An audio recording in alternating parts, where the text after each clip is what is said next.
Today, we're diving into a secret cult so powerful that the Illuminati would have been taking notes. Hidden deep in the English mountains lies the echoes of a forgotten cult. We're crawling through ancient caves that once served as temples. This is where history gets weird. Guys, I hope there's an easy way down.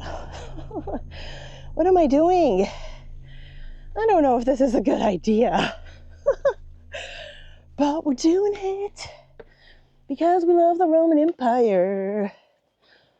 And telling you stories and engaging you with history and legends of long ago. So come with me today as we explore one of the long lost legends of the Roman Empire. And yes, I do think about it every day. Mithraism was the Roman Empire's secret cult, whispered about in caves, hidden from the public, and only for soldiers. They had secret handshakes, underground rituals, and believed in cosmic rebirth through sacrifice. It was so powerful, some say that it held the empire together until Christianity came along and wiped it out. I'm not a historian, I'm not a theologian, I'm a scientist, and a mathematician, and an engineer. All I know is that this is a pretty awesome tunnel.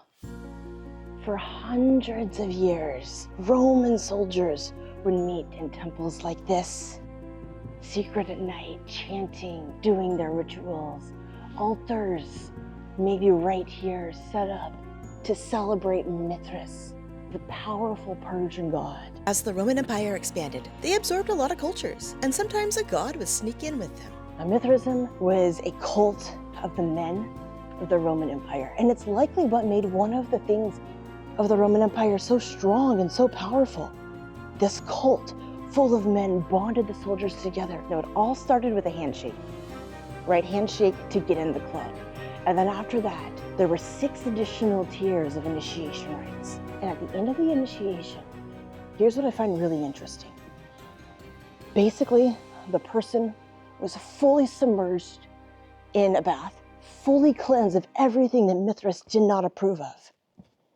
And then a mark was put on his head in the shape of an M. M for Mithras, of course. Maybe Mithras initiates people who wanted to join the club. Maybe they'd walk through a tunnel like this. Definitely not having the same type of shoes that I have on. Bare feet. Mithraic rituals weren't done in big, fancy temples. They met in caves, dark, echoey, dramatic as hell. Because if you're gonna worship a god who slays a cosmic bull, you want vibes. You can see how these stones are just sliding. Landslides are a big thing in this area. Now, back then as well. Today, this is used as a quarry. We're gonna climb up here as we go into another one of the caves. And I've got to put you down because this is big. Isn't this incredible? Subscribe! Like my video! Whenever St. John was exiled to the island of Rhodes, writing his viral novel about Revelation, the end times, convert to Christianity or else, he talks about the mark of the beast. And the funny thing is that Christianity also has baptism in it. And the mark of the beast, could that have just been the M? Could St. John have discovered a bunch of Mithras people on the island he was at, living in a cave, similar to this one? And he was just saying no. If you see the M, that doesn't mean you're a follower of Christ. That means you're a follower of Mithras. Watch out for the mark of the beast. Maybe. There are so many parallels with Mithraism and Christianity that I want to tell you about. But first, I want to go in that hole. Let's go in the hole.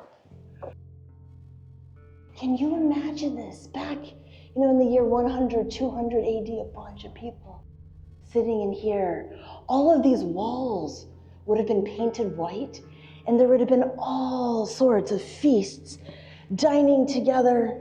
Maybe all of this, maybe all of the water that just is known as my sock. Maybe all of the water would have been pooled together in an initiation tub for the Mithras people. Maybe some of the initiates would just sit in this cave and chant their stuff or do their stuff, or write their papers. Okay, I'm gonna go take a little walk down here, and I'll see you guys when I get to the next spot.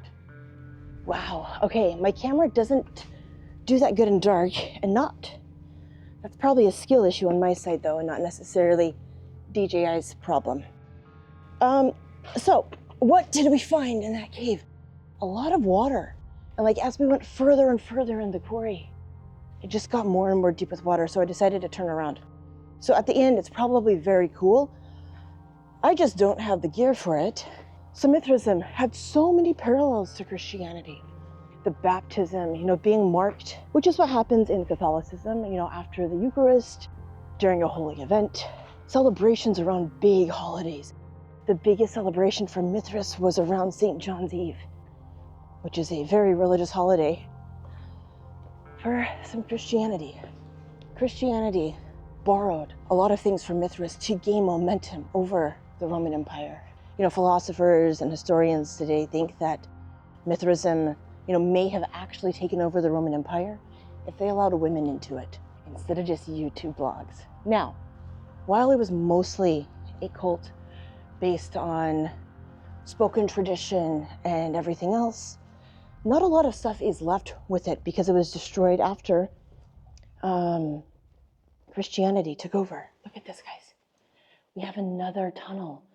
I do not have the boots for that. And because I'm solo hiking, I really don't want to go too deep. Because I don't want to become a Mithrite. Or a Mithrong. I don't want to become a Mithrong. Now, caves like this were all around the Roman Empire. One of the things about Mithraism is that they worshipped in secret.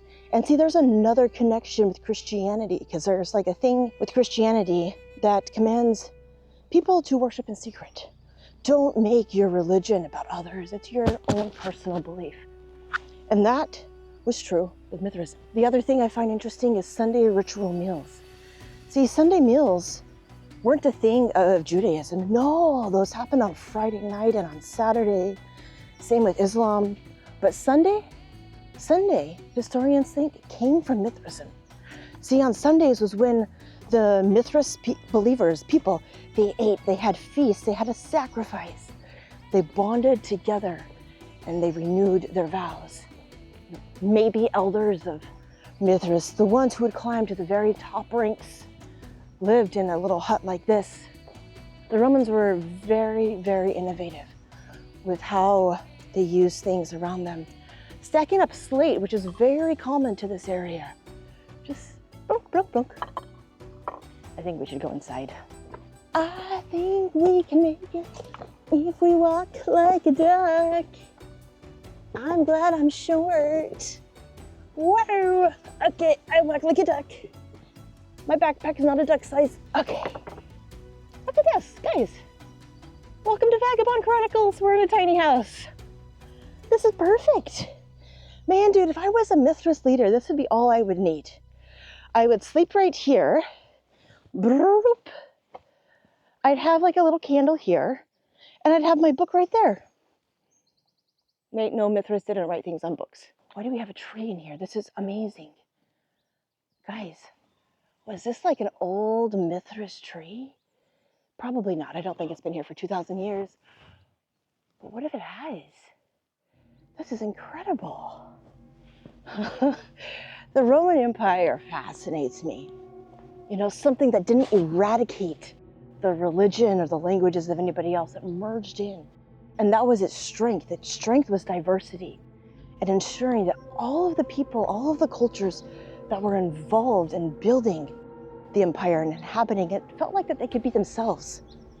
Under Hadrian's rule, he mandated that people integrate and marry across cultures. This was the only way he was going to unify the empire. Otherwise, people were just going to stay in their own segmented lanes. Very similar to kind of how it is today. Spiderweb, spiderweb. Pew, pew, pew, pew, pew. Okay, let's get back on the trail. It's supposed to be 20 degrees today. And that's quite warm. Okay. Ba-ba-da-boo. Ba-ba-da-boo. Ba-ba-da-boo. I hope there's no midges, because I forgot my midge ears. Oopsie. Oopsie. Okay. Subscribe.